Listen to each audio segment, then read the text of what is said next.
Jane Eyre, by Charlotte Brontë. Chapter 22. Mr. Rochester had given me but 1 week's leave of absence, yet a month elapsed before I quitted Gateshead. I wished to leave immediately after the funeral, but Georgiana entreated me to stay till she could get off to London, whither she was now at last invited by her uncle, Mr. Gibson, who had come down to direct his sister's interment, and settle the family affairs. Georgiana said she dreaded being left alone with Eliza. From her she got neither sympathy in her dejection, support in her fears, nor aid in her preparations. So I bore with her feeble-minded wailings and selfish lamentations as well as I could, and did my best in sewing for her and packing her dresses. It is true that while I worked, she would idle; and I thought to myself, if you and I were destined to live always together, cousin, we would commence matters on a different footing. I should not settle tamely down into being the forbearing party.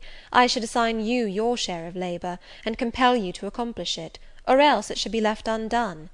I should insist also on your keeping some of those drawling, half insincere complaints hushed in your own breast. It is only because our connection happens to be very transitory, and comes at a peculiarly mournful season, that I consent thus to render it so patient and compliant on my part. At last I saw Georgiana off; but now it was Eliza's turn to request me to stay another week.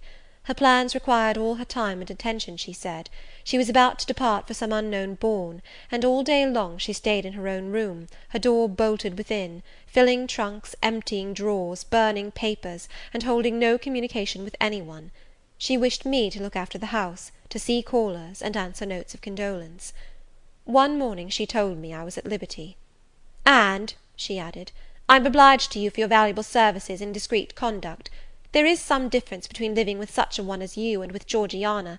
You perform your own part in life, and burden no one. To-morrow," she continued, "I set out for the Continent. I shall take up my abode in a religious house near Lille, a nunnery you would call it. There I shall be quiet and unmolested. I shall devote myself for a time to the examination of the Roman Catholic dogmas, and to a careful study of the workings of their system. If I find it to be, as I half suspect it is, the one best calculated to ensure the doing of all things decently and in order, I shall embrace the tenets of Rome, and probably take the veil." I neither expressed surprise at this resolution, nor attempted to dissuade her from it. The vocation will fit you to a hair, I thought. Much good may it do you. When we parted, she said, "Good-bye, cousin Jane Eyre. I wish you well. You have some sense." I then returned, "You are not without sense, cousin Eliza; but what you have, I suppose, in another year will be walled up alive in a French convent. However, it is not my business, and so it suits you, I don't much care." "You are in the right," said she; and with these words we each went our separate way. As I shall not have occasion to refer either to her or her sister again, I may as well mention here, that Georgiana made an advantageous match with a wealthy worn-out man of fashion, and that Eliza actually took the veil, and is at this day superior of the convent where she passed the period of her novitiate, and which she endowed with her fortune. How people feel when they are returning home from an absence, long or short, I did not know. I had never experienced the sensation.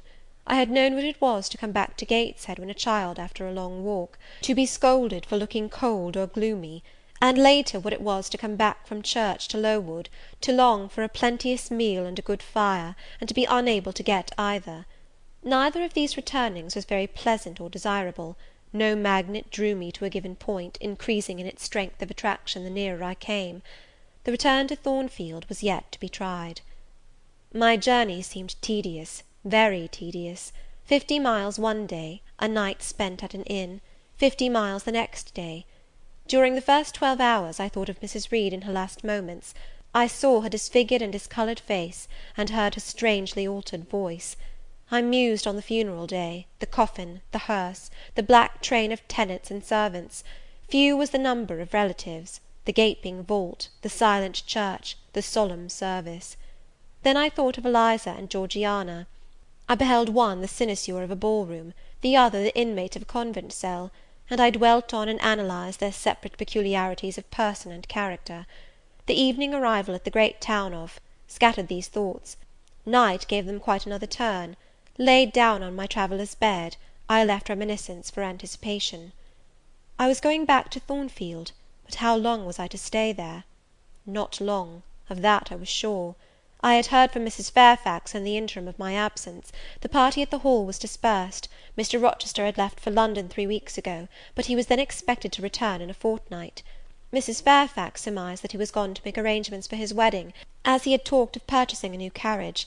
She said the idea of his marrying Miss Ingram still seemed strange to her, but from what everybody said, and from what she herself had seen, she could no longer doubt that the event would shortly take place. "You would be strangely incredulous if you did doubt it," was my mental comment. "I don't doubt it." The question followed, where was I to go?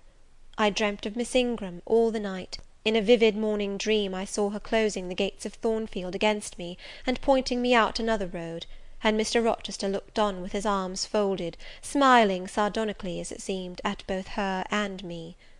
I had not notified to Mrs. Fairfax the exact day of my return, for I did not wish either car or carriage to meet me at Millcote. I proposed to walk the distance quietly by myself, and very quietly, after leaving my box in the ostler's care, did I slip away from the George Inn, about 6 o'clock of a June evening, and take the old road to Thornfield, a road which lay chiefly through fields, and was now little frequented. It was not a bright or a splendid summer evening, though fair and soft. The haymakers were at work all along the road, and the sky, though far from cloudless, was such as promised well for the future. Its blue, where blue was visible, was mild and settled, and its cloud strata high and thin. The west, too, was warm; no watery gleam chilled it. It seemed as if there was a fire lit, an altar burning behind its screen of marbled vapour, and out of apertures shone a golden redness.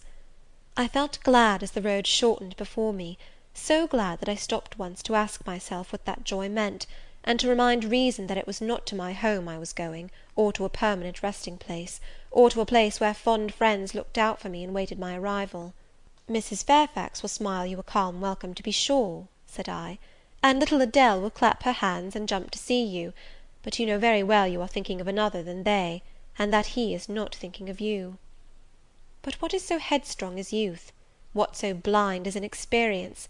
These affirmed that it was pleasure enough to have the privilege of again looking on Mr. Rochester, whether he looked on me or not; and they added, "Hasten, hasten, be with him while you may; but a few more days or weeks at most, and you are parted from him for ever." And then I strangled a new-born agony, a deformed thing which I could not persuade myself to own and rear, and ran on. They are making hay too in Thornfield meadows, or rather the labourers are just quitting their work, and returning home with their rakes on their shoulders, now, at the hour I arrive.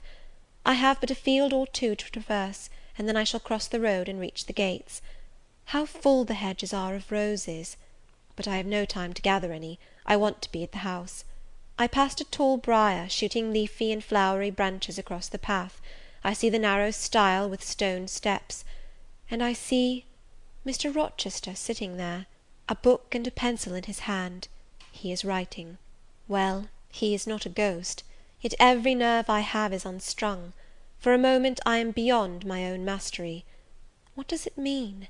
I did not think I should tremble in this way when I saw him, or lose my voice, or the power of motion in his presence. I will go back as soon as I can stir. I need not make an absolute fool of myself. I know another way to the house. It does not signify if I knew 20 ways, for he has seen me. "Hullo!" he cries, and he puts up his book and his pencil. "There you are! Come on, if you please." I suppose I do come on, though in what fashion I know not, being scarcely cognizant of my movements, and solicitous only to appear calm, and above all to control the working muscles of my face, which I feel rebel insolently against my will, and struggle to express what I had resolved to conceal. But I have a veil; it is down; I may make shift yet to behave with decent composure. "And is this Jane Eyre? Are you coming from Millcote, and on foot? Yes, just one of your tricks, not to send for a carriage, and come clattering over street and road like a common mortal, but to steal into the vicinage of your home along with twilight, just as if you were a dream or a shade. What the deuce have you done with yourself this last month?" "I have been with my aunt, Sir, who is dead." "A true Janian reply! Good angels be my guard! She comes from the other world, from the abode of people who are dead, and tells me so when she meets me alone here in the gloaming. If I dared, I'd touch you, to see if you are substance or shadow, you elf; but I'd as soon offer to take hold of a blue ignis fatuus light in a marsh. truant," he added, when he had paused an instant. "Absent from me a whole month, and forgetting me quite, I'll be sworn." I knew there would be pleasure in meeting my master again, even though broken by the fear that he was so soon to cease to be my master, and by the knowledge that I was nothing to him. But there was ever in Mr. Rochester, so at least I thought, such a wealth of the power of communicating happiness, that to taste but of the crumbs he scattered to stray and stranger birds like me, was to feast genially. His last words were balm. They seemed to imply that it imported something to him whether I forgot him or not. And he had spoken of Thornfield as my home. Would that it were my home!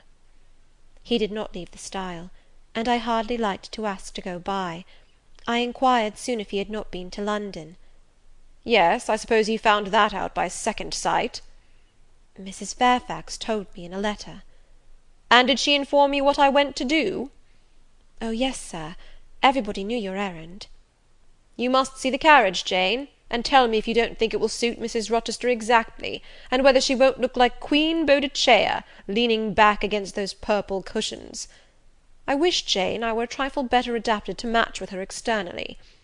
Tell me now, fairy as you are, can't you give me a charm, or a philtre, or something of that sort, to make me a handsome man?" "It would be past the power of magic, Sir." And in thought I added, "A loving eye is all the charm needed. To such you are handsome enough, or rather your sternness has a power beyond beauty."